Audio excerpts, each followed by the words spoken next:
మంగ్లీ మంగ్లీ నేను మస్తు బిజీగా ఉన్నా, నాకు తిన్నీకే టైం లేదు. ఏమన్నా ఉంటే 3 ముక్కల్లో చెప్పు. అబ్బా ఈమెకు తిందామంటేనే టైం లేదట నుల్లా చూసిండ్రా.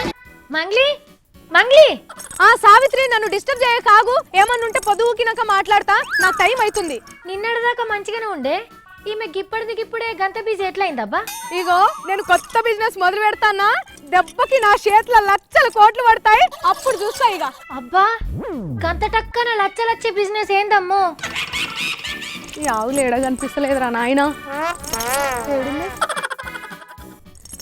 గావడి ఆయకే ఓడి ఓర్ని బిజినెస్ లచ్చలు కోట్లు తొక్క తోలా అని నెత్తి మీద గంప పెట్టుకొని పోతున్నావా? ఎటు పోతున్నావు మంగ్లీ? ఆగు పిల్ల, నేను ఆవు పెండదేని కానీ పోతుంటే మెచ్చలే మధ్యామా డిస్టర్బ్ కర్రీమను. ఆవు పెండతోనే ఏం చేస్తావమ్మా?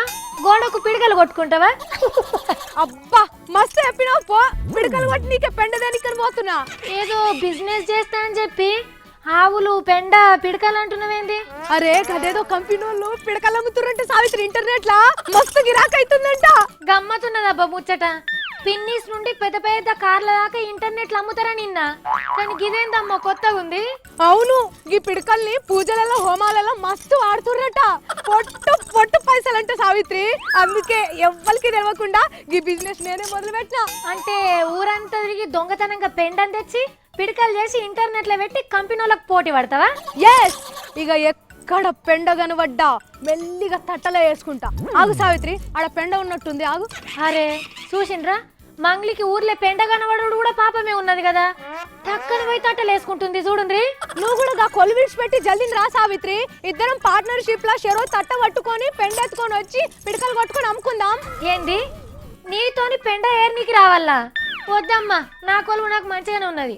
ఆ ఆవుతో ఒక చుట్టూ తిరుగు నాతోని కాదు, గా పెంటలకైనా నన్ను గుంజకు నువ్వు.